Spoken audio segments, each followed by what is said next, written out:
Hermanos, algo que encontramos a lo largo de las páginas de las Escrituras es que ellas nos enseñan que el matrimonio es una institución sagrada, es una institución divina, pero encontramos que en nuestros tiempos atraviesa una crisis evidente en nuestra sociedad. Estamos viendo que, hermanos, de 10 matrimonios, 7 terminan en divorcio. Ese es el estado y la relación de la sociedad en el país que vivimos. Y lo que antes se entendía, hermanos, como un pacto de amor y compañerismo, de fidelidad y compromiso de la vida, hoy se ve reducido a muchas veces a un contrato temporal, por no llamarlo social, sujeto a las conveniencias y emociones pasajeras. Muchos se casan no por motivos apropiados, no con las motivaciones correctas, no movidos por el amor sacrificial hacia su cónyuge, sino por el egoísmo, por satisfacer las inclinaciones más bajas de su carne. Los divorcios se han vuelto comunes por eso, y la cultura actual, hermanos, promueve una visión distorsionada de lo que es el matrimonio. Lo presenta como una unión que puede romperse, hermanos, fácilmente, como algo que no requiere sacrificio y entrega. Esta mentalidad, hermano, esta mentalidad ha debilitado no solo la relación entre esposos, sino también la estructura familiar, afectando directamente a los hijos y a la estabilidad de la sociedad. Eso es lo que está pasando. Encontramos mujeres que han sido abandonadas por sus maridos, haciéndose cargo de hijos que quedaron fruto de un matrimonio que se ha roto.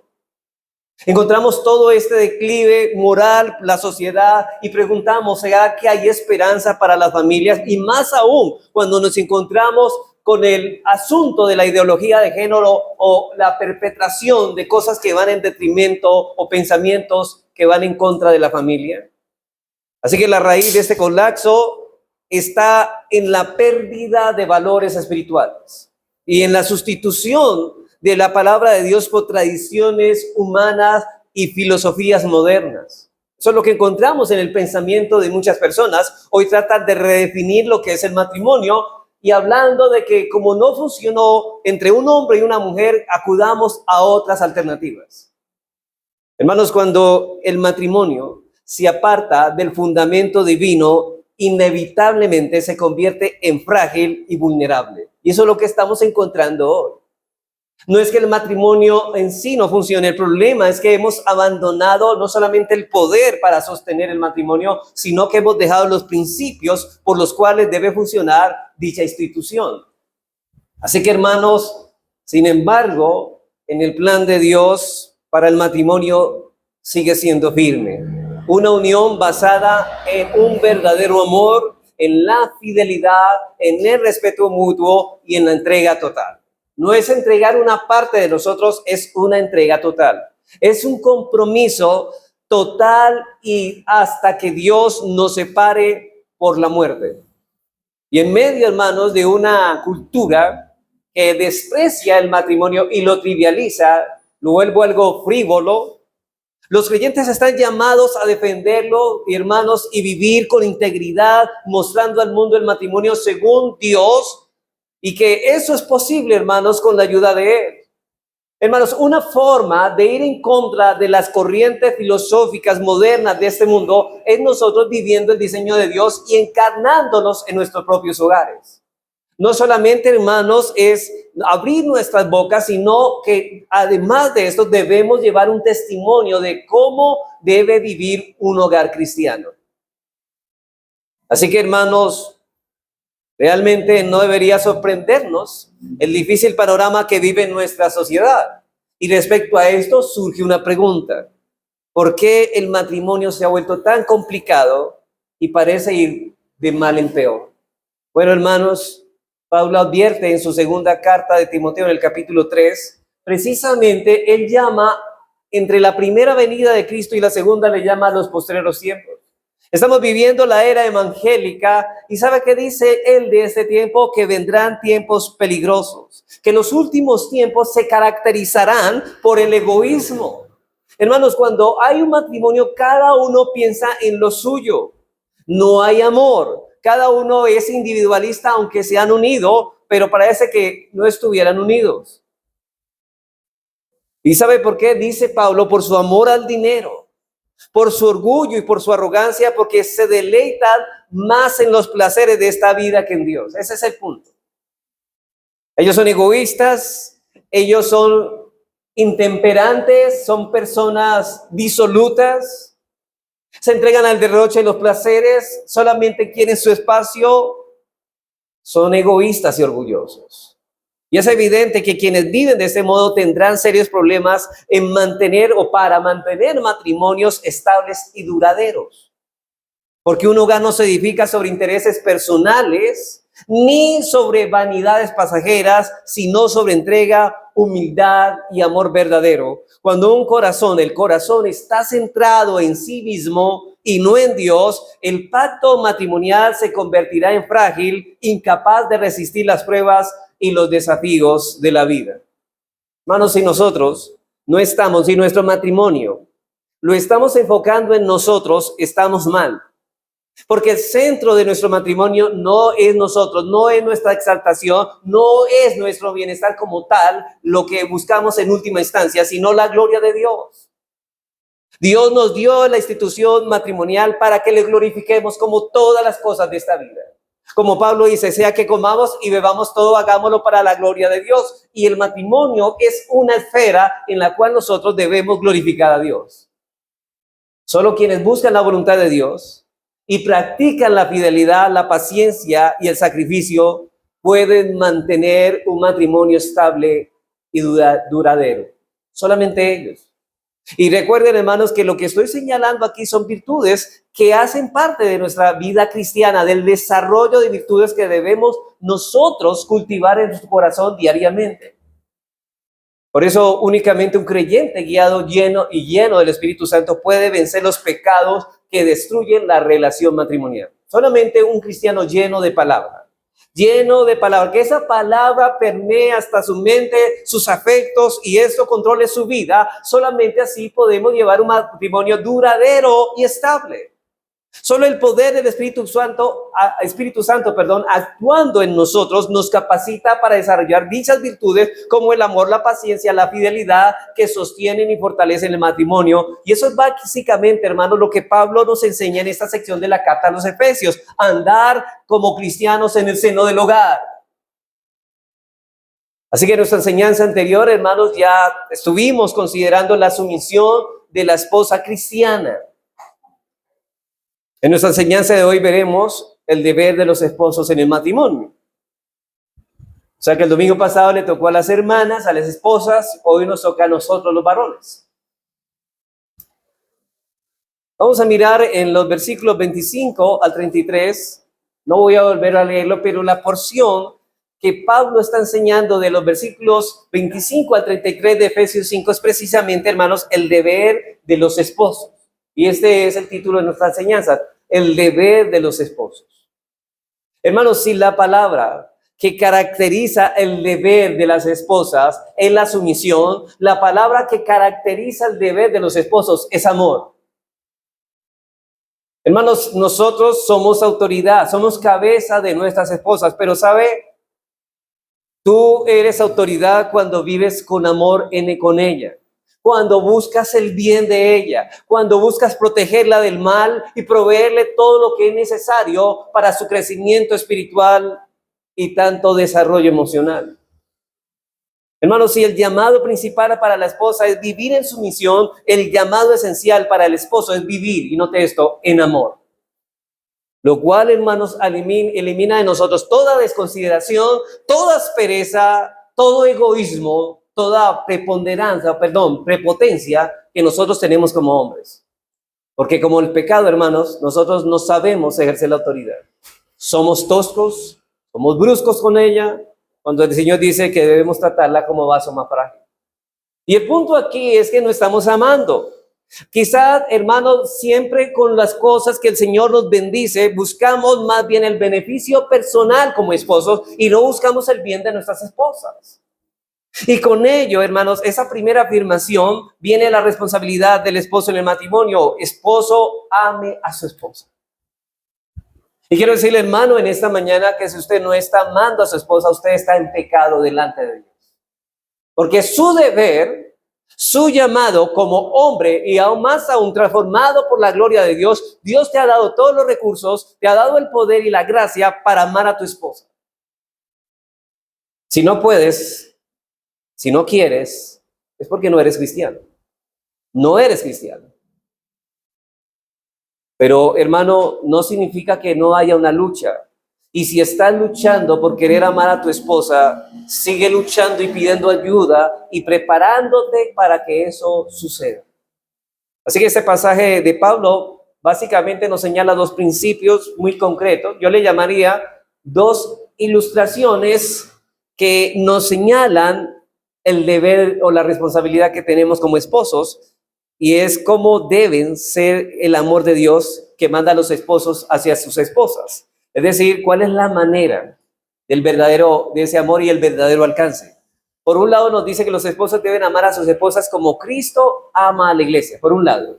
Y por el otro, que deben amarlas como a sus mismos cuerpos. O sea que hay dos ilustraciones que básicamente esas dos ilustraciones son las que yo deseo desarrollar mi enseñanza. En el matrimonio es una institución divina y es Dios quien une a un hombre y a una mujer en matrimonio, y es Él quien nos ha dejado en su palabra el manual que nos enseña cómo funciona. Hermanos, todo artefacto o aparato doméstico, sea de una empresa, un aparato, siempre viene con su manual de funciones. El creador no solamente inventó tal artefacto, sino que también pone a su disposición el manual para un buen funcionamiento, para que ese aparato funcione bien. Pues, hermanos, Dios como creador del matrimonio también nos ha dado ese manual y estas instrucciones y principios para que nuestro matrimonio funcione como debe funcionar. Por eso es necesario que atendamos con toda solicitud a las instrucciones que el apóstol Pablo nos está dando en esta porción de las Escrituras. Si no tomamos en cuenta lo que Dios nos dice aquí, podemos hacer que el matrimonio no funcione. Es decir, hermanos, queremos que nuestro matrimonio funcione como debe funcionar, debemos atender estas palabras que Pablo está dirigiendo aquí, inspirado por el Espíritu Santo, para nosotros ponerlas por obras, para vivirlas en nuestros hogares. Así que ruego, hermanos, en mi oración, a cada esposo, hermanos, que no solamente usted se vaya con el conocimiento de estas instrucciones, sino que además usted esté dispuesto a pedirle a Dios ayuda para vivir estas cosas. Así que vamos a ver en primer lugar, hermanos, lo que Dios nos dice. Bueno, en primer lugar, el esposo debe amar a su esposa como Cristo amó a la suya. El esposo, noten el estándar y la demanda que todos los cristianos tenemos como varones, como esposos. El esposo debe amar a su esposa como Cristo amó a la iglesia. Versículo 25. Maridos, amad a vuestras mujeres, así como Cristo amó a la iglesia y se entregó a sí mismo por ella para santificarla. Miren, hermanos, yo sé, podemos escuchar, me gusta lo que estaba leyendo del comentarista John Stott, y a John Stott se le acercó un hombre y diciéndole: mira, yo no sé qué hago, qué es lo que pasa conmigo, que yo amo tanto a mi esposa. Yo creo que yo la amo demasiado. Pero, hermano, déjeme decirle que lo que este hombre estaba diciendo a John Stott es totalmente contrario, porque nadie puede amar demasiado a una esposa, lo suficiente, nadie. Ahora, una cosa es que hayamos redefinido lo que realmente es amor. Pensamos que el amor es puro romanticismo, flores, chocolates, aquí y allá. Y, hermanos, más que eso, el amor se basa en otras cosas y no solamente en un mero romanticismo. Ningún hombre puede decir que ha amado a su esposa lo suficiente como Cristo ama a su esposa, la iglesia. El punto es que el estándar no son los demás hombres del mundo. El estándar es Cristo en relación con su iglesia. Sin embargo, es el modelo y la meta que todo cristiano verdadero va a procurar alcanzar. La verdad es que algunos hombres creen que aman a su esposa demasiado, pero esa percepción se debe a que no comprenden lo que realmente significa el amor verdadero según lo que la Biblia nos enseña. Por esta razón, muchos creen que aman cuando en realidad no aman. Es como un padre que piensa porque él es indulgente con su hijo, es decir, que permite y es permisivo con su hijo, dice: yo amo a tanto a mi hijo que le permito hacer todo lo que él quiera. Hermano, eso no es amor. Eso es alcahuetería, eso es indulgencia, permisividad que le está haciendo daño. Eso no es amor. Nosotros sabemos que un padre que ama a su hijo lo reprende desde temprano. Pero aquí estamos hablando de un esposo. Un esposo debe saber qué hacer con su esposa, qué es lo mejor para ella. Él sabe esto y eso es lo que la Biblia nos enseña. Nuestra sociedad intenta redefinir a través el amor con canciones románticas, ¿cierto? Hoy le llamamos canciones de amor.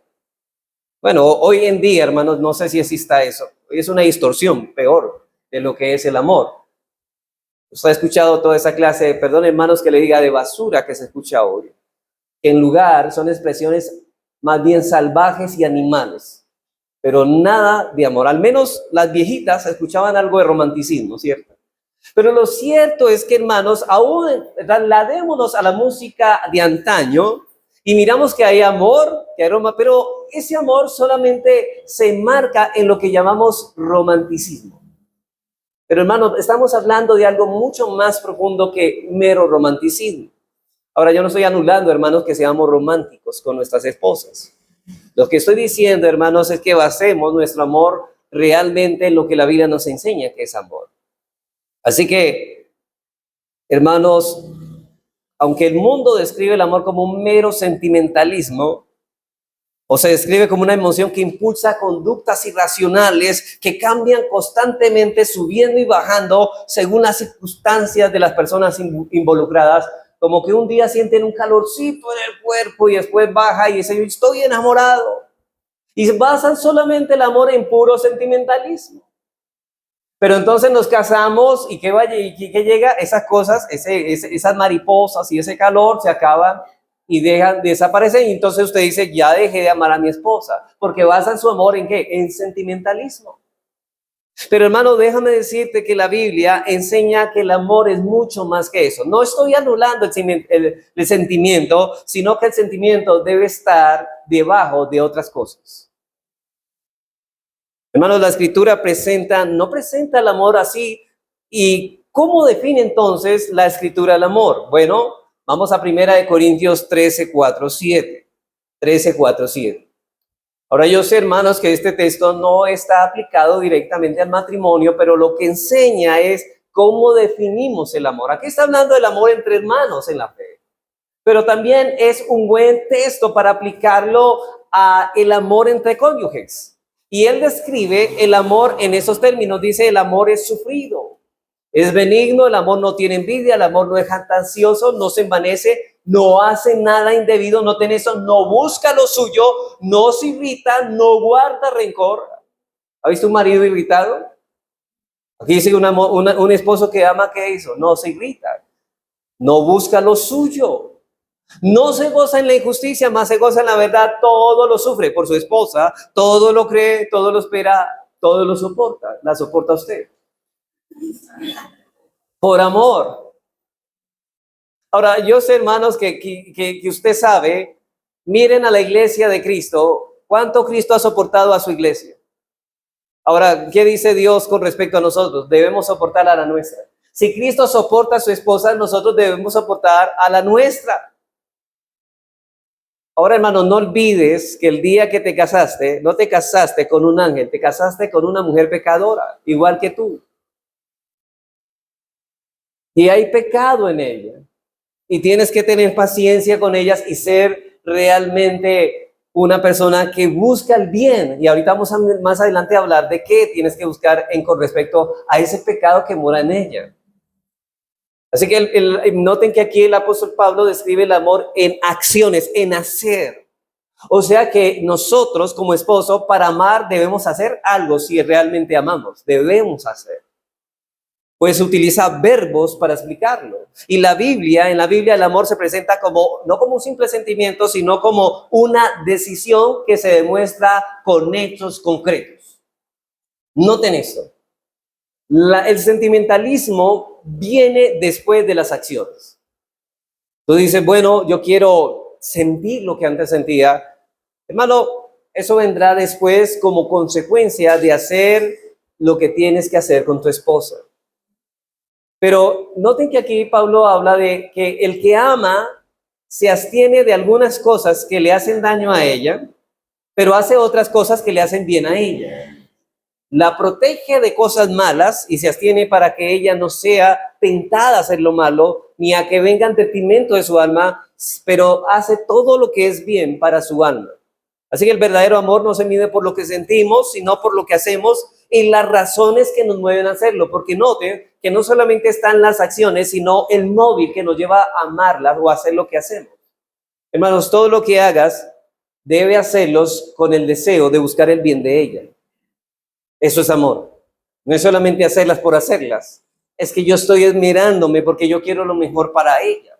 Son acciones y las motivaciones detrás de ellas son las que revela si realmente estamos amando. ¿Estás buscando el bien de tu esposa? ¿Estás trabajando por deber hacer lo que tienes que hacer con ella? ¿Estás pensando en buscar esa santificación? Si estás así, hermano, estás amando. Si no, no estás amando. El apóstol Pablo enseña en nuestro texto que la tarea fundamental del esposo es amar a su esposa, lo cual no se queda en palabras o en sentimientos. Hay hombres que son fáciles para decir a la esposa te amo, pero es difícil para manifestarlo. Yo no quiero, hermanos, decir que no debemos decirle a nuestra esposa te amo. Lo que estoy diciendo, hermanos, es que más que tus palabras vengan adornadas con hechos concretos en tu vida diaria con ella. Entonces, hermano, el apóstol enseña en nuestro pasaje que la tarea fundamental es esta. Y también exige acciones concretas de parte de él. Y la pregunta es, ¿qué debe hacer el esposo por su esposa? Bueno, en primer lugar, dice Pablo que amar a su esposa como Cristo ama a la iglesia, de modo que Pablo nos señala en primer lugar la manera de este amor. Versículo 25. Maridos, amad a vuestras mujeres como así como Cristo amó a la iglesia y se entregó a sí mismo por ella. Ahora usted dirá, bueno, ¿y cómo Cristo amó a la iglesia? Esa es la manera que yo debo amar. ¿Cuál es la manera como Cristo ama a la iglesia? Bueno, es un amor que se sacrifica en primer lugar. Es un amor sacrificial.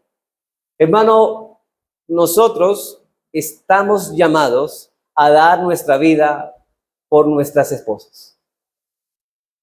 Si no estamos dispuestos, entonces no estamos amando. Recuerda que estoy hablando no simplemente de las acciones, sino de los móviles, la motivación. Cristo amó a la iglesia lo suficiente, hermanos, que se sacrificó su vida y se trata de un amor marcado por el sacrificio personal. No busca dominar, note esto, hermano, no busca dominar ni imponer, sino entregarse. Es un amor que no se engrandece a sí mismo. Yo soy la cabeza de la casa y aquí el que manda soy yo. No dice eso. Él no sabe de eso. Él se entrega en sacrificio. Él se inclina con humildad. Incluso cuando no es merecido, se ofrece de manera generosa y sacrificial, abundando más allá de lo esperado. Él nunca piensa, mi esposa se merece, no se merece, nunca piensa en el mérito de la esposa, no. Él tiene en mente, nosotros la iglesia no merecíamos ser amados por Cristo y que Él diera su vida por nosotros. Eso es lo que me está diciendo el Señor Jesucristo, claro. Él fue así con su pueblo, con su iglesia, así yo debo ser con mi esposa. Yo debo estar dispuesto a dar todo por ella, inclusive dar mi vida por ella. Pero también Pablo nos dice que Cristo amó a la iglesia lo suficiente que sacrificó su vida por ella. ¿Sabe para qué? Para santificarla. Para santificarla, hermanos. Él la purifica. Él no busca su mal, busca el bien. Busca que ella sea edificada. Busca que ella no peque, hermano. No busque que usted o que usted la tiente, hermano. No es verdad, hermanos, que una de las maneras de trabajar con nuestras esposas dice que toda palabra, hermanos, cuando nosotros sale airosa, realmente hace subir el furor. Debemos evitar eso. Hermano, el hecho de que tu esposa te conteste no como debería hacerlo, no significa que tú contestes de la misma manera. Eso es venganza. Tú que eres la cabeza, debes hablar con mansedumbre y templanza y tener dominio propio sobre tus palabras. Hay esposos que piensan, hermanos, que contestándolo de manera áspera como ellas han respondido es ejercer la autoridad. Eso no es autoridad, hermanos, es tratarlas con ternura a pesar de lo áspera que son. Eso es amor. Acuérdense que es sacrificial. Así que Pablo dice, hermanos, eso. Pero ese amor, por eso digo, es un amor que purifica. Cristo amó a la iglesia lo suficiente que se sacrificó por ella, entregando su vida, como dice Pablo, para santificarla. Para Cristo, ningún sacrificio fue demasiado grande con tal de amar a su esposa y santificarla. Ningún sacrificio. Y así debe ser para nosotros. Así Pablo dice que los maridos deben amar a sus esposas como Cristo amó a la iglesia y se entregó a sí mismo por ella. Y ahora nos preguntamos, yo sé, hermanos, que todos nos estamos preguntando, ¿y quién puede vivir a la altura de esto? ¿Quién puede vivir, hermanos? ¿Quién puede alcanzar la medida del amor de Cristo? ¿Quién puede llenar esa medida? Ninguno. Es cierto que nunca podremos amar a nuestras esposas con la misma intensidad y perfección con que Cristo amó a su iglesia. Sin embargo, sí podemos amarlas con la misma clase de amor. Y déjenme decirle eso, hermano. Hermanos, ninguno aquí, en el proceso de la santidad, vamos a ser perfectos, ¿cierto? Pero ¿acaso, hermanos, no deseamos ser perfectos y estamos tratando de alcanzar la perfección? Sí. Pablo dijo, no pretendo ser perfecto, pero sigo la meta del supremo llamamiento. O sea, decía el cristiano, procura en ser perfecto como vuestro Padre Celestial es perfecto. Pero hermanos, aunque no lo encontremos, no lo hallemos en esta vida, nuestro llamado es alcanzarlo, a tratar de alcanzarlo. Ahora, el hecho, hermanos, te digo, nosotros como esposos, no podemos amar a nuestras esposas como Cristo ama a la suya, pero debemos intentar con todas nuestras fuerzas imitar ese patrón. Ese es el punto. No vas a llenar esa medida, desde luego que no, pero trata de imitar a Cristo en esto. No es que dice Pablo en Efesios 5:1 que debemos imitar a Dios como hijos amados. Bueno, en este caso debemos imitar a Cristo. Y aunque nunca lleguemos a esa plenitud de ese amor, nuestra responsabilidad es imitar a Cristo en la manera en que ejercemos nuestro amor hacia ellas. Entonces debemos definir dos cosas, hermanos, o fijarnos dos cosas. Primero, Cristo escogió como esposa a quienes no eran dignos de su amor. Hermanos, hay hombres que en su mente piensan que hay una mujer mejor que la que tienen. Hermanos, toda mujer tiene sus defectos. En ellos, y eso es lo que Dios escogió, una iglesia en la cual no había ni siquiera belleza, hermano. En esa iglesia no había belleza ni atractivo alguno, y sin embargo, Él entregó su vida por personas como tú y yo que no lo merecíamos. ¿Y sabe qué? Nos amó. Y eso es precisamente lo que Pablo enseña en Romanos 5:8.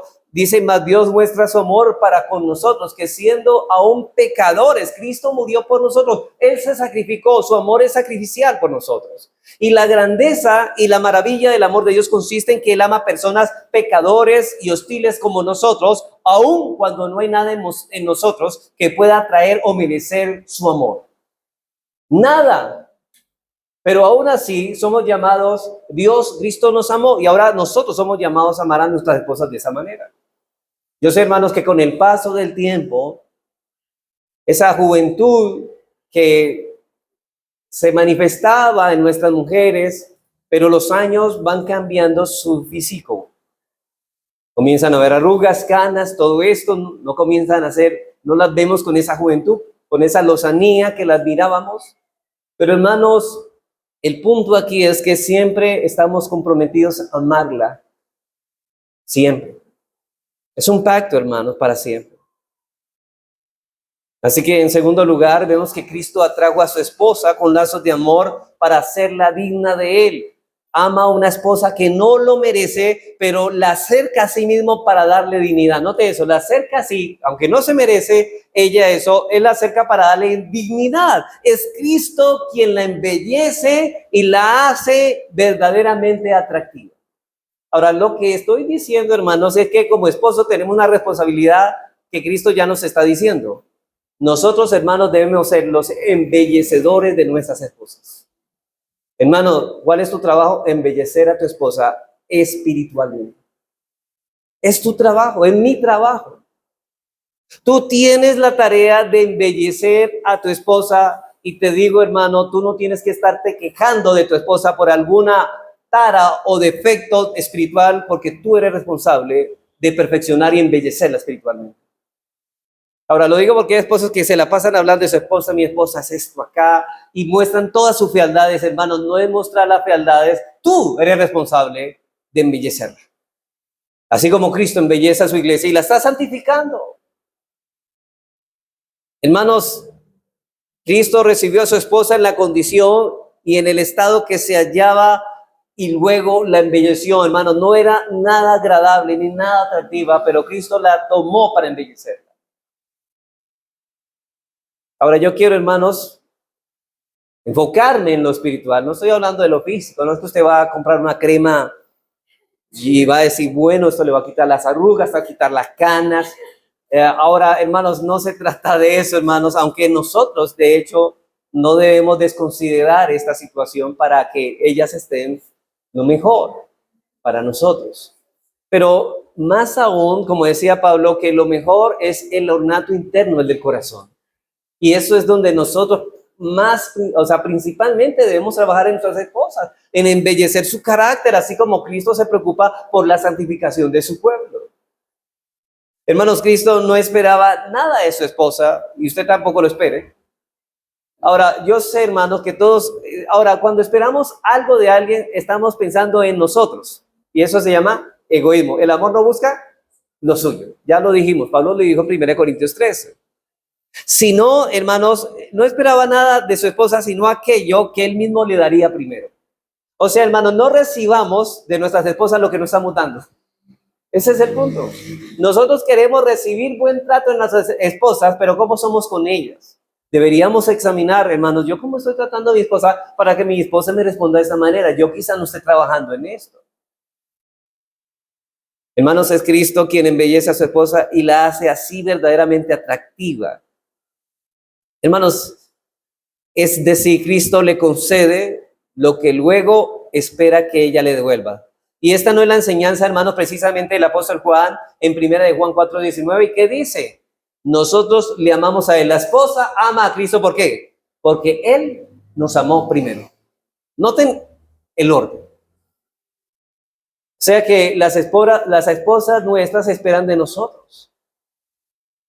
Y me parece pertinente las palabras de el doctor Martin Lloyd-Jones, que él dice en cuanto a esto, porque él dice el de embellecer y la relación, pero la tendencia de nosotros es echarle la culpa a nuestras esposas, ¿cierto? ¿Qué es lo que sucedió en el huerto del Edén cuando Dios se presentó a Adán, la mujer que me diste? Bueno, le echó la culpa a Dios, pero también le echó la culpa a su esposa. Hermanos, cuando Cristo vino, el segundo Adán, no le echó la culpa a la esposa, él se echó la culpa a él y la llevó y la cargó en la cruz. Eso es lo que debemos hacer nosotros también. Hermanos, es nuestro trabajo. Ahora, yo no quiero eliminar la responsabilidad de nuestras esposas de que ellas deben trabajar en su santificación, pero hermanos, nosotros somos sus pastores. Hermano, tú como esposo eres el pastor de tu esposa. Ahora, en cuanto a lo físico, hermanos, a los hermanos que están solteros, esto no quiere decir que debamos elegir como esposa a la mujer que menos nos atraiga. Porque la belleza de la que se habla aquí no es física, sino espiritual. Entonces, no voy a escoger una mujer que no me guste porque el pastor dijo así. No, yo no estoy diciendo esto. Hermanos, el problema es que sea física. Yo sé que tú vas a casarte con una mujer que también físicamente tenga tu atractivo. Pero, hermanos, tú sabes que aunque ella sea una verdadera creyente, hay pecado en su corazón y debes tratar con ello. Y debes trabajar para embellecerla en ese aspecto. Pablo enseña que los esposos creyentes, en lugar de lamentarse por el carácter de sus esposas, que ha perdido su atractivo, deben involucrarse activamente en el embellecimiento espiritual, porque eso es lo que Cristo hizo por su esposa. Hermano, eso usted debe preocuparse. Hermano, yo no considero, y nosotros como creyentes no deberíamos recibir ningún reporte negativo de un hombre que esté hablando mal de su esposa. Nunca. Y yo reprendo, de hecho, a todos esos hombres que se la pasan quejándose de su esposa. Hermano, ¿el culpable quién es? Él. No está trabajando como debería estar trabajando. Ahora, no lo digo yo, lo dice Pablo, inspirado por el Espíritu Santo. Es Dios quien está hablando.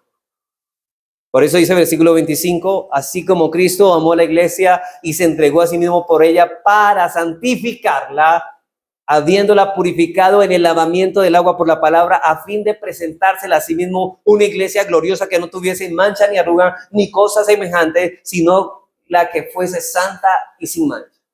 Y usted diría, bueno, ¿y cuál es la crema para embellecerla espiritualmente? La palabra de Dios, hermano.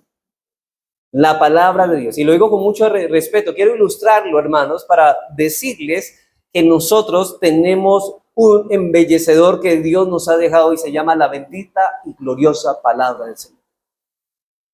La esposa no se hace presentable por sí mismo. Es el esposo quien trabaja para embellecerla y para presentarla a sí mismo. Hermanos, un día nosotros estaremos delante del tribunal de Dios y podamos decir, Dios, esta es la esposa que me diste. Mira cómo yo trabajé en ella para santificarla. Busquemos la gloria del Señor en esto. Pablo nos enseña que los esposos debemos dedicar a cultivar la belleza espiritual de nuestras esposas. Lo que Pablo nos está diciendo es que los esposos no debemos, o más bien, debemos convertirnos en expertos de belleza espiritual, de la belleza espiritual de nuestras esposas. Y esto no significa que las esposas no deben dedicarse a su propia santificación, pero los esposos juegan un papel importante en ese proceso. ¿Escuchaste, hermano? Yo no estoy eliminando, hermanas, ahora no es que vaya a llegar usted a la casa y va a decir, bueno, yo me voy a relajar en mi santidad y ahora usted es el que tiene que hacer el trabajo. No, hermana, yo no estoy diciendo, no me malinterprete, yo estoy diciendo es que tu esposo va a cooperar en la ayuda de su santificación, pero la responsabilidad primaria recae sobre ti. Y tú no tienes que reclamarle a él sobre esa cosa, sino que él mismo está escuchando esta enseñanza y él debe saber que bajo la autoridad de Cristo, él debe cumplir con ese mandato. Así que la esposa no se hace presentable por sí misma. Los esposos deben trabajar en ello. Y lo que Pablo nos está diciendo es que los esposos no debemos, más bien no debemos, hermanos, dejar que el pecado las abrigue.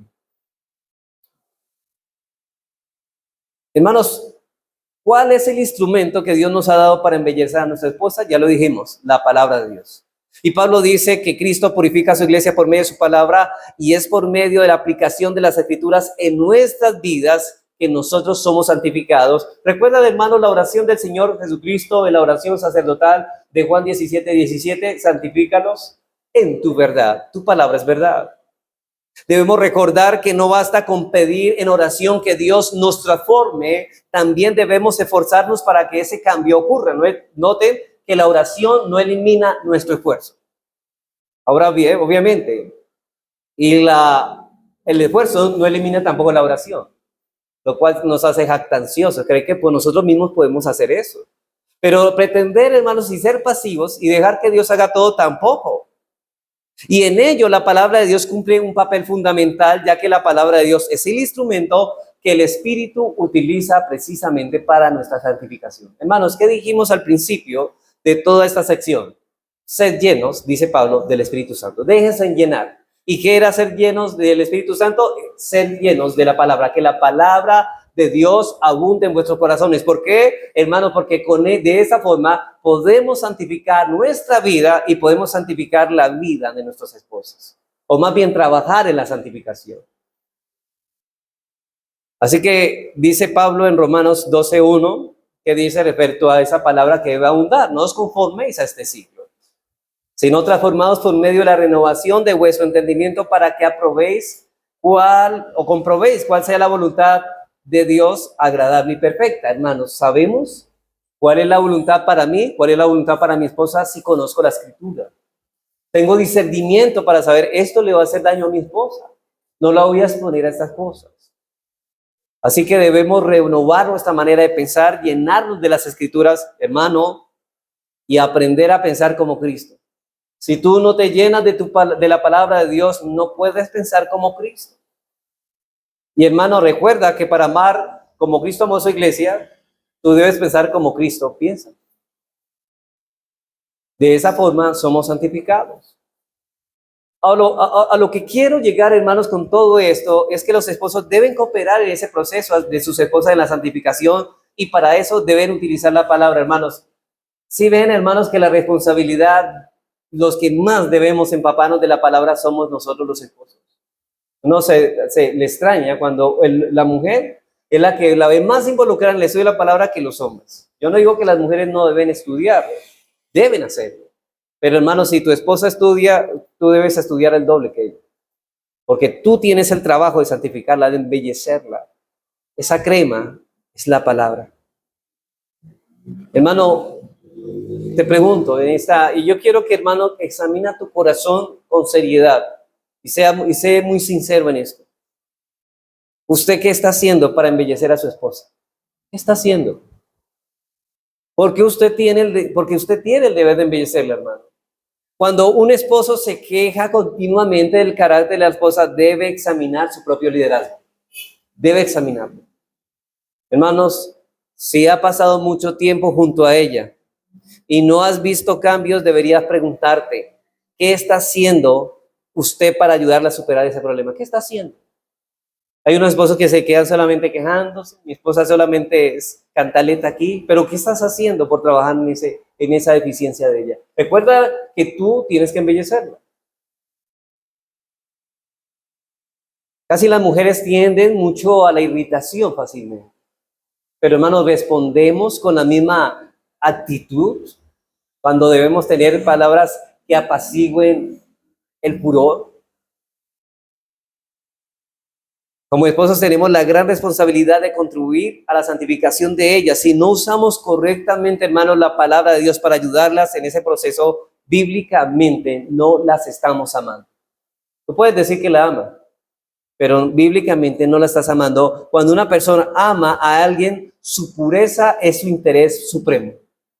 Cuando ama, Cristo ama tanto, de tal manera amó Dios, ahora la iglesia, que Él busca purificarla. Cuando una persona ama a alguien, busca eso. Eso demandará, por supuesto, cierto sacrificio de nuestra parte, ¿sí? Cierto sacrificio de nuestra parte, hermano, como Cristo sacrificó su iglesia para santificarla. Cristo no le dio a su esposa lo que ella deseaba, sino lo que necesitaba para santificarla, y se sacrificó para esto, literalmente dando su vida. Hermanos, ayudar en la santificación de nuestras esposas no es algo que suceda de manera automática, no. No pienses que hoy vas a trabajar y mañana ella es un ángel en la casa. No va a pasar eso. Requiere acciones concretas de nuestra parte, y esas acciones tendrán un costo. El mayor de ellos es dedicarle tiempo. Hay esposos que llegan del trabajo y lo que llegan es al mueble, prender el televisor, quitarse los zapatos y quedarse allí. Y piensan que eso es amar. Eso, hermanos, eso lo acepto de un impío que no conoce al Señor, pero de un cristiano, hermanos, cuando un hombre ha estado por el causa del trabajo tiempo ausente en su casa, ¿qué se espera cuando llegue en el hogar? Él debería ansiar, con deseos de estar con su esposa y hablar con ella. ¿Qué es lo que espera la esposa? Que él hable con ella. Debemos profundizar, por eso, en el estudio de la palabra de Dios y edificar y dedicar más tiempo a sentarnos con nuestras esposas y a conversar con ellas sobre diversos temas desde la perspectiva bíblica. Debemos hablar con ellas. Hermano, te pregunto, ¿qué tanto hablas con tu esposa? Hay hombres que no pueden hablar porque todo tema es un tema de discusión. Todo para ellos es problema, hermano. Hermano, yo sé, tu esposa tiene defectos, pero debes saber sobrellevarla, pastoréala. Nosotros tenemos que proveerle los recursos para profundizar en el estudio de la Biblia. Hermano, ¿les has comprado buenos libros para ayudarle en eso? Es verdad que tú no puedes estar todo el día en la casa, pero le has comprado libros o cosas que para edificarle en su vida piadosa y enseñarnos cómo usarlo, porque, hermanos, Dios no es como Faraón, ¿no? Que le dio al pueblo de Israel que le hicieran ladrillos, pero no les dio los recursos. No, Dios nos da los recursos. Dice Pedro que todas las cosas que pertenecen a la vida y a la piedad nos han sido dadas por el divino poder. Hermano, este es tu deber, y esto es lo que significa amar a tu esposa como Cristo amó a su iglesia. Cuando una persona ama a alguien, su pureza es su interés supremo. Y la pregunta es, ¿esta es la forma en que estás amando a tu esposa? ¿Está usted, hermano, ayudando a su esposa en el desarrollo de su santificación? ¿Qué está haciendo usted, hermano, para fortalecerla espiritualmente? Si usted realmente ama a su esposa, usted va a odiar cualquier cosa que la contamine. La va a odiar. Hermano, ¿está usted creciendo en el conocimiento de la palabra para ayudar a crecer y ayudar mejor a su esposa? Cuando te airas con tu esposa por algún pecado, porque nos vamos a irar quizá, hermanos, ¿qué haces para ayudarla? ¿Qué haces cuando te airas? No debes reaccionar con ella pecaminosamente. Cuidado. No debes reaccionar con ella pecaminosamente. Porque Cristo no hace eso con su esposa. Hermanos, ¿alguna vez Cristo ha reaccionado de manera pecaminosa con su iglesia? Nosotros tampoco. Nosotros tampoco, hermano. Así que, hermano, no quiero sobreabundar en eso. Entonces hemos visto que el amor que un esposo debe tener por su esposa es como el mismo que Cristo tiene por su iglesia. Veamos en segundo lugar y más breve, hermanos, que los esposos deben amar a sus esposas como a sus mismos cuerpos. Dice el versículo 28, así también los maridos deben amar a sus mujeres como a sus mismos cuerpos. El que ama a su mujer, a sí mismo se ama. Hermanos, Pablo enseña que debemos amar a nuestras esposas como amamos a nuestro propio cuerpo. ¿Qué significa eso? Así como cuidamos de nosotros mismos, lo alimentamos cuando tenemos hambre, bebiendo cuando tenemos sed o limpiamos cuando lo necesitamos, de la misma manera debemos atender, hermanos, con dedicación y prontitud las necesidades de nuestras esposas. El llamado es a mostrar hacia ellas la misma preocupación y cuidado que naturalmente tenemos por nosotros mismos. De manera que el apóstol Pablo está presuponiendo, está asumiendo que el amor propio, del versículo 29 dice así, note lo que él dice, presupone el amor propio. Recuerden, hermanos, que hay dos mandamientos. Amarás al Señor con todas tus fuerzas, con todo tu corazón y con toda tu mente, y amarás a tu prójimo como a ti mismo. O sea, aún Señor Jesucristo da por sentado que nosotros nos amamos a nosotros mismos. ¿Y qué dice aquí? Versículo 29. O sea que está diciendo Pablo que nosotros ya amamos, nos amamos tanto, pero así como tú te amas tanto, ama a tu esposa. ¿Cómo se llama eso en Sermón del Monte? Regla de oro. Haz con los demás lo que quieren que hagan contigo. Versículo 29. Porque nadie aborreció jamás a su propia carne, sino que la sustenta y la cuida. Hermanos, todo hombre se ama a sí mismo, a no ser que tenga un problema mental. ¿Ustedes han visto a esas personas indigentes en la calle?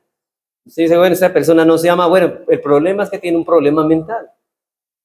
Pero ninguna persona cuerda, hermanos, se va a entregar a cosas que le hacen daño. Ahora, hay personas que se entregan a cosas que le hacen daño, pero porque ellos piensan que así, estando de esa forma, están mejor. Una cosa es que estén engañados, pero ellos piensan, aún el que se suicida, se quita la vida porque cree que estando muerto está mejor, porque él se ama tanto que se mató para evitar el dolor de ese mundo. Pero note que Pablo está tomando ahora la unión esencial con el hombre y la mujer en el matrimonio al decir que los esposos deben amar a sus mujeres como a sus propios cuerpos. Note lo que dice, deben amar a sus mujeres como a sus mismos cuerpos. Ahora, él no está diciendo que los esposos deben amar a sus propias esposas tal como aman a sus propios cuerpos, sino que deben amar a sus propias esposas como siendo ellas sus propios cuerpos. O sea, ¿por qué cuidar a la mujer? Porque ella es su cuerpo. No es como su cuerpo, sino que la esposa es su cuerpo y él es la cabeza.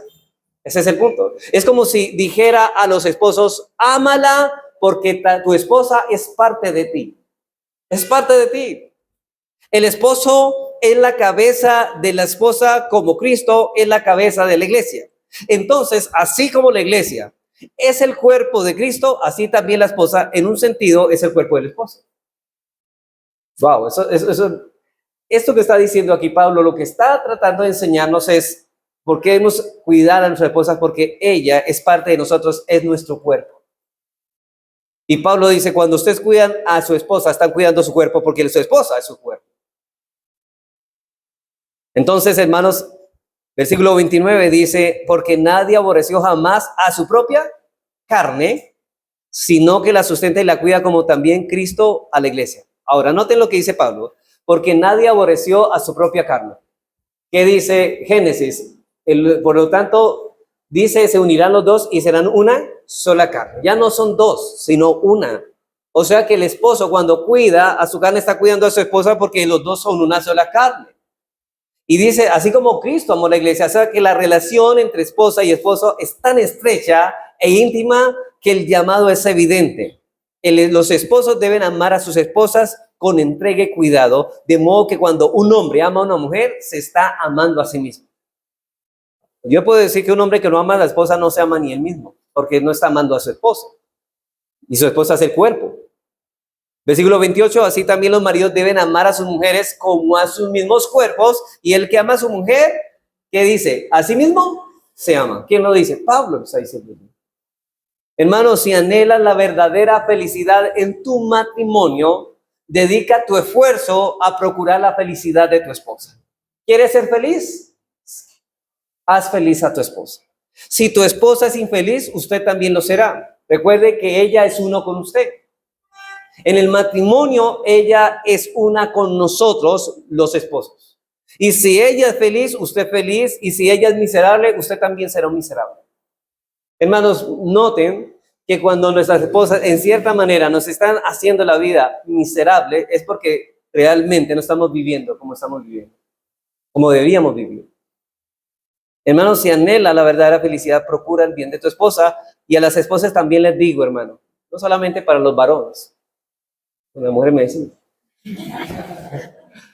A las mujeres también les digo, hermanas, su felicidad está ligada a tu esposo. Y cuando un hombre hiere a su esposa, en realidad se hiere a sí mismo, porque ambos forman una unidad en el matrimonio. Ahora, es por eso que el matrimonio es una analogía entre la relación de Cristo con su iglesia. Dice Pablo, versículo 29, porque nadie aborreció jamás su propia carne, sino que la sustenta y la cuida, como también Cristo a la iglesia, porque somos miembros de su cuerpo, es decir, los creyentes son miembros del cuerpo de Cristo, de su carne y de sus huesos. Por esto dejará el hombre a su padre y a su madre, y se unirá a su mujer, y los dos serán una carne. Grande es este misterio, mas yo digo esto con respecto de Cristo y su iglesia. Hermanos, los creyentes somos uno en Cristo. Una iglesia, no hay tres iglesias, hay una iglesia. Y en ese, nosotros estamos unidos a Él. Con Cristo somos un solo cuerpo, pero Él es la cabeza de nosotros. De modo que somos su esposa y su cuerpo. Y Cristo, como es nuestro esposo y cabeza, nos sustenta y nos cuida y lo hace tiernamente. Ahora, noten que hay dos cosas. Nos cuida y nos sustenta. ¿Cuál es la responsabilidad de un hombre? Cuidar a su esposa y sustentarla. Esto es parte de la vida de nosotros proteger. No es que la mujer nos proteja a nosotros, es que nosotros protejamos a nuestras esposas. No es que la mujer nos sustente a nosotros, es que nosotros sustentemos a nuestras esposas. Hermanos, es triste ver hoy que muchos que hoy profesan la fe, en lugar, hermanos, de sustentar a su esposa, las esposas lo sustentan a ellos. Y eso es vergonzoso para un hombre. Y más aún si la protección la encuentra él en ella, en vez de ella en él. Hermanos, ¿qué pasó en el huerto del Edén? Adán no cuidó a su esposa y llevó a toda la raza humana a la caída, porque él no la protegió. La Biblia dice que el que no provee para los suyos ha negado la fe y es peor que un incrédulo. Un esposo que no provee para su esposa es peor que un incrédulo. O sea, no es creyente, mejor dicho. Así es como Cristo cuida a la iglesia. Él satisface las necesidades de su iglesia. Obviamente, hermanos, Cristo nunca nos va a complacer en nuestros deseos pecaminosos porque son malos para nosotros. Y hermano, nosotros, como decía en otras enseñanzas, no estamos aquí para satisfacer los deseos pecaminosos de nuestras esposas, sino los deseos santos de nuestras esposas. Sí. Dice el Señor, nos dice a nosotros que Él suplirá todos los deseos de nuestro corazón, pero los deseos santos, hermanos. Porque Santiago dice, porque no recibís porque pedís para vuestros deleites. Y ustedes no reciben porque piden para eso. Así que lo que me está enseñando esto es que yo debo proveer todo lo que mi esposa necesita y los deseos que son conforme a la piedad. Hermano, si ella te pide, ay, amor, yo quiero un libro de una mujer piadosa que trate. Y entonces usted, ¿qué va a hacer, hermanos? Procurar tener esos recursos. ¿Cómo está su librero de su esposa? ¿Usted le provee lo necesario para que ella trabaje en su corazón, en su carácter? Dice Hendrickson, en ningún instante Cristo deja de cuidar tiernamente a su cuerpo, la iglesia. Estamos bajo su constante vigilancia. Y hermanos, nadie nos podrá arrebatar de su mano, dice la Biblia. Sigue diciendo Hendrickson, sus ojos están permanentes sobre nosotros desde el comienzo del año hasta el final del año. Y ya que vamos a acabar un año, hermanos, Dios irá cuidándonos. Por tanto, echamos toda nuestra ansiedad sobre Él, conscientes de su personal preocupación por nosotros, objetos de su muy especial providencia. Ahora, lo que quiero señalar aquí con las palabras de Hendrickson, hermanos, es que usted hágale saber, hermanos, con sus hechos de que usted está preocupado por el bien de ella. Hágale saber eso. Hágale, comuníquele, no le diga en las palabras, yo estoy preocupado por usted. No, hermanos, con hechos concretos.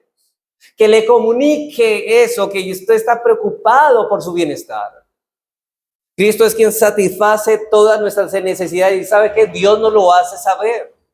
No nuestros caprichos, sino aquello que realmente requerimos. De la misma manera, hermanos, somos llamados a ser proveedores, protectores y cuidadores de nuestras esposas y familias.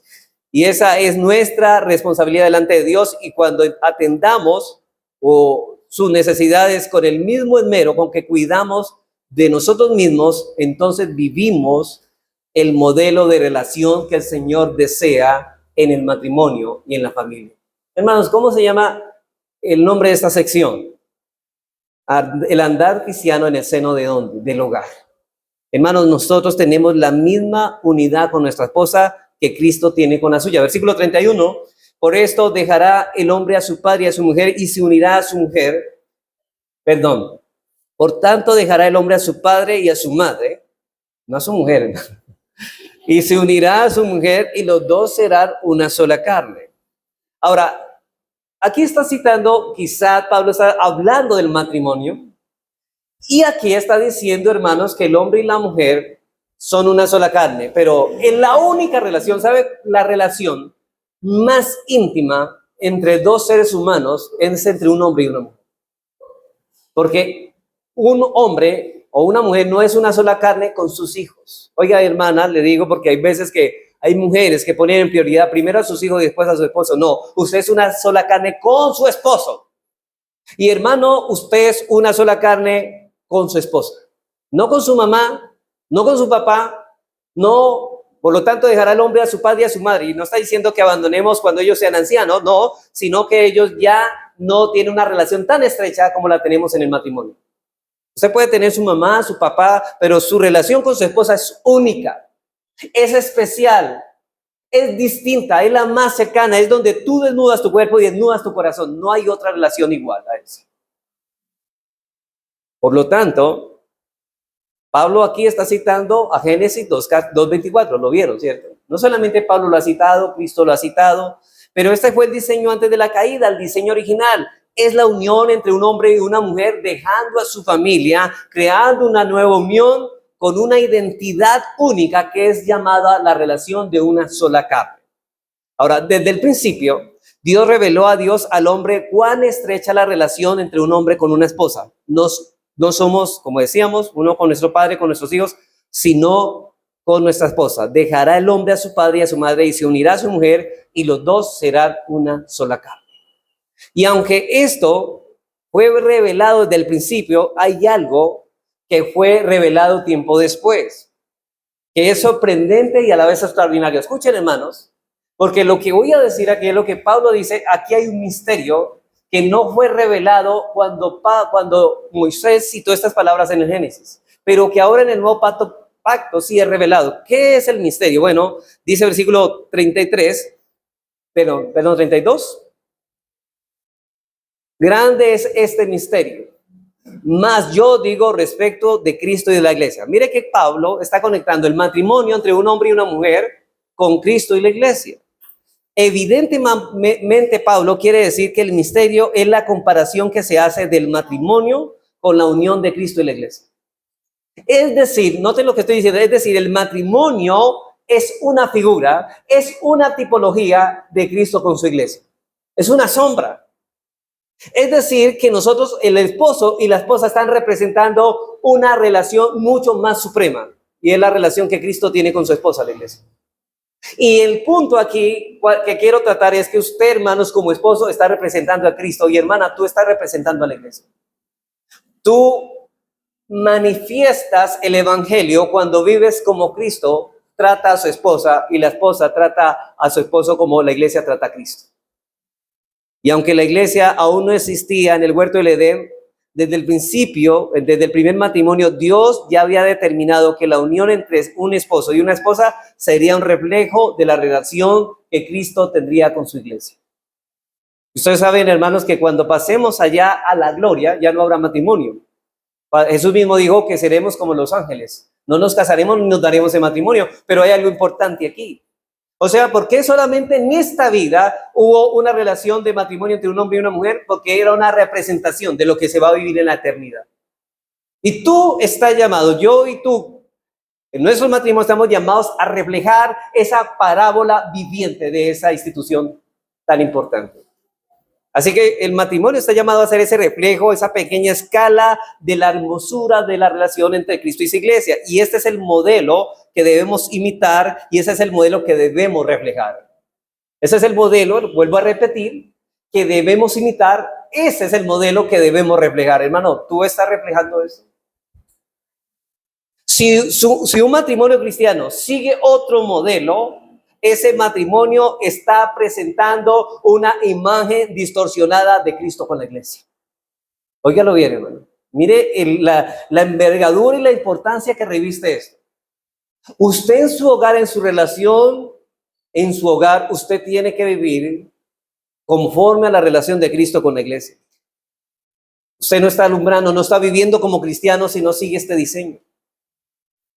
Recuerde que es un llamado a vivir como cristianos dentro del hogar. Hermanos, el cristiano es llamado a vivir como cristiano en todas las esferas y en especial en su hogar, porque es el lugar donde se libran las mayores luchas para ser cristiano. Hermano, de hecho, podría preguntarle, ¿puede decir tu esposa que tú eres cristiano? Hermano, ¿puede decir tu esposa seguramente que tú eres un verdadero cristiano? O tu esposo puede decir que tú eres una verdadera cristiana. Porque si eres un verdadero cristiano, estás llamado a representar a Cristo. Si eres una verdadera cristiana, estás llamada a representar a la iglesia. Hermanos, un matrimonio no funciona si un hombre no ejerce su autoridad y la esposa no respeta a su marido. No funciona, hermanos. Por eso es tan importante que cada uno asuma su responsabilidad y cumpla su deber dentro del matrimonio. Por eso termina diciendo Pablo, por lo demás, concluye él, cada uno de vosotros ame también a su mujer como a sí mismo y la mujer respete a su marido. ¿Cuál es el deber del esposo? Amar. ¿Cuál es el deber de la esposa? Respetar en sumisión. Ahí está, hermanos, lo que Pablo nos está diciendo. Ahora, de esta manera es como Cristo se relaciona con la iglesia y del mismo modo deben funcionar nuestros matrimonios. Para concluir, hermanos, no quiero terminar sin una palabra de conclusión. Hermanos, aunque la iglesia no existía aún en el huerto del Edén, desde el principio, Dios ya había determinado que la unión entre un esposo y una esposa sería un reflejo de la relación que Cristo tendrá con su iglesia. De hecho, Apocalipsis hablan de las bodas del Cordero. Una esposa que baja ataviada, embellecida, hermanos, con toda su gloria. Y realmente ese traje de esplendor que desciende de ella es la santidad. De hecho, hermanos, por eso es que estoy diciendo que el matrimonio está llamado a ser un reflejo de ello en pequeña escala de la hermosura, hermanos. Así que como esposos y esposas debemos reflexionar seriamente sobre nuestros matrimonios. Hermano, mira, lo que yo quiero en esta mañana es, tú debes meditar, reflexionar seriamente sobre tu matrimonio. Todos tenemos aspectos que evaluar, cambios que realizar y de los cuales debemos arrepentirnos, de esos pecados que hemos descubierto. Quizá tú no hayas visto este defecto en ti, pero hoy lo has visto. El Espíritu Santo te ha iluminado por medio de su palabra y hayas visto este defecto. ¿Sabe cuál es el llamado, hermano? Arrepiéntete. Abandona ese pecado y vuélvete a Dios y pide a Dios que te ayude a vivir de acuerdo a ese estándar.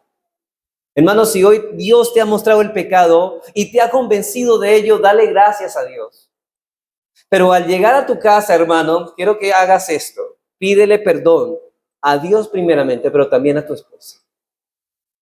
Si quieres empezar, hermanos, a tratar y a poner en práctica esta enseñanza, hermanos, sobre todos esos defectos que hoy en el espejo de la ley has descubierto, por favor, hermano, tu tarea es pedir perdón a Dios, pero también pídele perdón a tu esposa.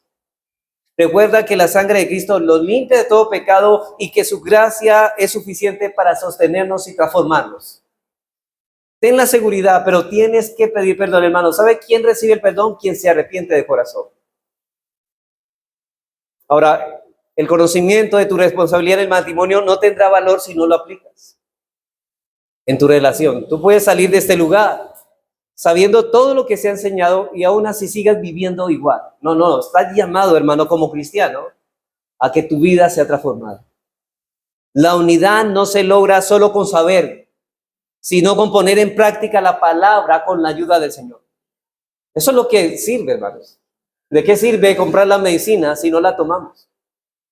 Hoy tienes la medicina a tu disposición, pero tienes que usarla para buscar el bien y la sanidad de tu corazón y de tu esposa.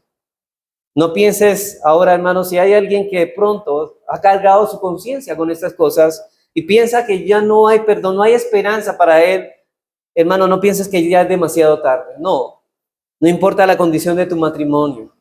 La reconstrucción comienza cuando amas a tu esposa como Cristo amó a la iglesia. Tal vez lleves años de matrimonio y tu matrimonio tras de esos años ha sido un fiasco, pero hermano, déjame decirte, en Cristo hay esperanza. Ese cambio inicial en tu vida espiritual es el que nos lleva a dejar todo atrás el pecado, volviendo a la palabra y viviendo en obediencia. Hermanos, por último, pon tu mirada en Cristo y luego en tu familia. Ese pequeño pedazo de reino que Dios te ha confiado. Entrégale tu corazón. Disciplínalos en el Señor y verás cómo Dios recompensa tu fidelidad, pero sobre todo, hermanos, busca la gloria de Dios. No olvides que estás llamado a reflejar esa relación tan suprema de Cristo con su iglesia, hermanos. Que Dios nos ayude, hermanos, en esto.